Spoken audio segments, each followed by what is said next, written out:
The tick fills up on blood. A pustule pulses on a dead dog's eye. Like these your head shall burst. Like these your head shall burst. The note is largely obscured by blood. You can only make out a handful of words. In one of the dustier books, fell apart in my hands. There were these arcane scribbles. Feels, after I threw it away, still not quite right, like something's watching.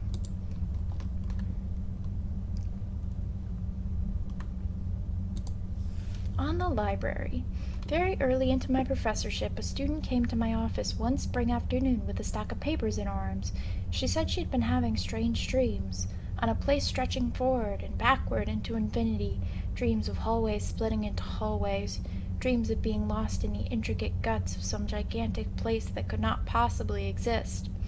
On the papers were crude sketches. She was no artist, she said, but something about the dreams had left such a vivid impression on her that putting what was in her brain to the page seemed her only option. She was clearly distressed. When I gently suggested that she visit the university psychologist rather than the resident ancient history professor, she violently shook her head, asking if I knew anything about something called an Ouroboros library, or perhaps a library of Ouroboros. It wasn't entirely clear. I told her the common knowledge about the symbol, taken from the Egyptians by the Greeks, and from the Greeks by the medieval Europeans, a sign in alchemy, of death and rebirth, and so forth. The student continued shaking her head all through my explanation, until she suddenly cut me off. "Those are too old," she said. "The place where my dreams was modern. There was electricity, computers, but everything seemed ancient, and stank of old dust and damp wood and something else. Please, don't you know of anything in recent times that might have stemmed from that idea?" I confessed that I hadn't, especially considering the size and the many niches of the modern world. She left without another word, leaving her drawings behind. Something about the conversation shook me. I looked through the crude drawings beneath a shaky hand and saw in the familiar shapes and designs an odd air of ominousness, like looking at the facade of a dark building and hearing the slightest scratchings of things that shouldn't be, just behind the stones. All very juvenile thoughts, and yet when I went home that evening I brought the drawings. I couldn't help but want to look more into what we'd discussed, into that library of Ouroboros. It was largely fruitless. I found many sites and articles on alchemy, the symbol itself, or the public library in Ouroboros County, which was located somewhere in rural Wisconsin. But just as the hour crept past midnight, I found something, the slightest snatch of information at the bottom of a rabbit-hole series of links. I will not repeat the website's domain, or my steps to arrive there, for fear that someone might try to replicate what I did. But I will repeat what I found, because, just as that student couldn't get the ideas from her head without drawing, I find I can't think of anything else, waking or sleeping. I hope this will help. The Library of Ouroboros, a kind of waking nightmare, arrived upon by those too curious for their own good, rich in black secrets, rich in dark ideas lost to time, rich in languages from dead races on other planets. The fortunate die. The truly lucky, or perhaps the most unfortunate of all, become tenders for all time, knowing far more than any living being could ever hope to learn, without becoming a permanent, perpetually screaming stain on the face of space-time forever. None have left it unscathed.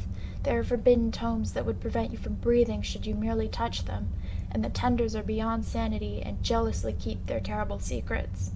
You have searched enough. This is your final warning. That night I slept fitfully, my dreams beset by images of a dark, dusty place, eerie for its supposed normalcy. I could almost feel things passing by just beneath the floorboards, within the walls, watching me. Every exit led to another room, nearly the same as the one before it, and at the windows I saw only black. My dreams have been consistently disturbed since that night, so much that it is hard for me to teach, so heavily preoccupied is my waking mind. I hope this writing will be enough to put my mind at ease. One last thing. I've since tried to find the student who first contacted me, to tell her what I learned. My hope was that I might be able to put her mind at ease, or at least commiserate with her. But I haven't been able to find her. In fact, since the day she visited my office, her roommates haven't seen her, nor has anyone else, and I fear I might be next.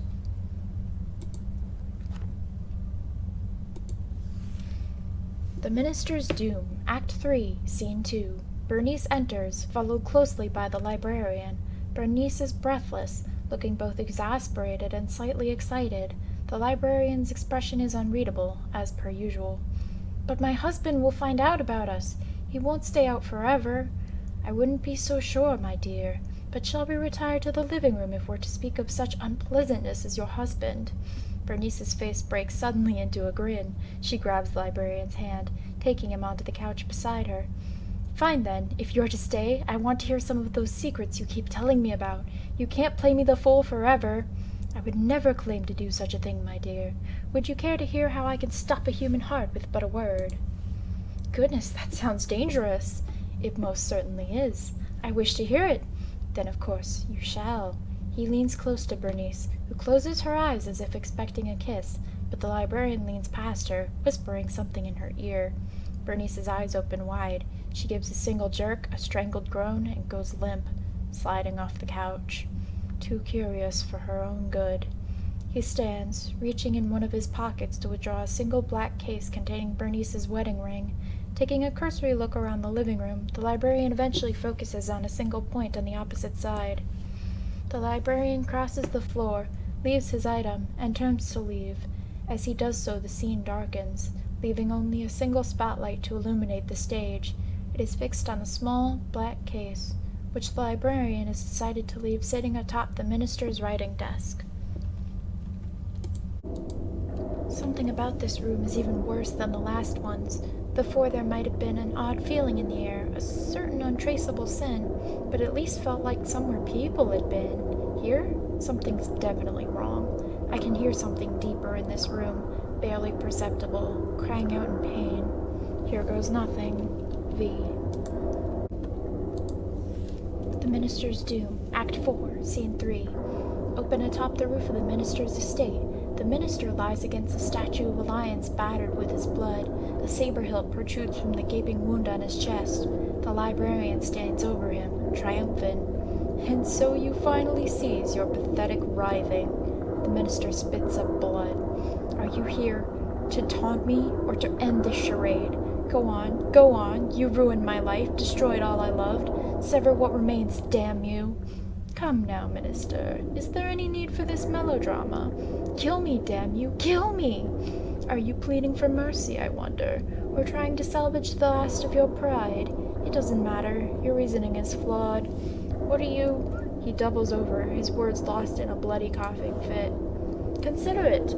All your ties to this world are severed, all earthly connections gone. Had I wanted to kill you, I could simply have stepped into your estate and placed that saber between your shoulder blades. Yet even now you still breathe, your wounds non-lethal, or, I should say, non-lethal enough for our sake." "Our? What the devil are you talking about?" "Forgive me, minister, but I am afraid I've misled you.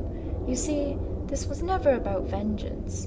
When I met you on your return from City Hall those 3 weeks ago, it was only a few hours after my first visit to the city." "What? Then that tale about the library that I put out of business? A very flimsy lie, I'm afraid." "Really, I'm quite amazed you didn't see through it. Oh, and since the truth is coming out in the open, it should be said that the odds were insurmountable from the start. You were never just fighting an individual." "I knew it. That maid will hang." "That maid is dead already. A half-hearted turncoat is of no use to me. Actually, that is exactly the truth that should come out, minister. For you see, there is no such thing as me. Never was. There is only us."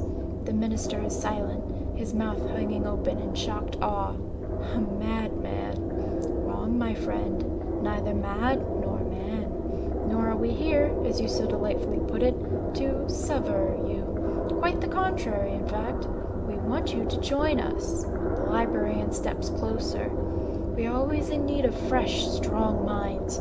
Your impeccable business sense, and your knack for keeping it from ever sullying your spotless, smiling public face, has proven that you have exactly that. My God, get back! Your God is dead, or asleep, or else he is somewhere out of hearing, or else he does not listen at all. No, no, minister, my friend. You cannot choose between him and us. The only choice is to come to us willingly, or for us to take you." The minister's hand darts into his coat, past the saber. In a flash, he withdraws a flintlock pistol. I make my own options. The minister fires straight at the librarian's heart, a perfect shot at zero range. But when the smoke finally clears, the librarian still stands. Casually, he reaches up to brush the pistol shot from his overcoat. Regrettably, it seems you forfeited your right to choose. The scene darkens as the minister gives a strangled, agonized scream. When the light returns, the minister stands alone. It is only him, the saber, and the blood-stained lion. Get comfortable, minister. We'll be spending a lot of time together. The end. When adulthood found her, she found herself desiring solitude more and more frequently. Since her youth, her home had sat at the edge of a vast forest, which her family had warned her against exploring. But on the night of her 30th, she went alone, to finally explore it. The woods were equal parts dark and foreboding, with thin, sickly adders creating almost a fence of wood. As she weaved between them, she arrived at a derelict cabin, abandoned for years. Naturally, she entered, her curiosity driving her. They said that the marks found on what remained of her body afterward bore wounds as if made by a bear, though few had seen a corpse so thoroughly savaged by an animal.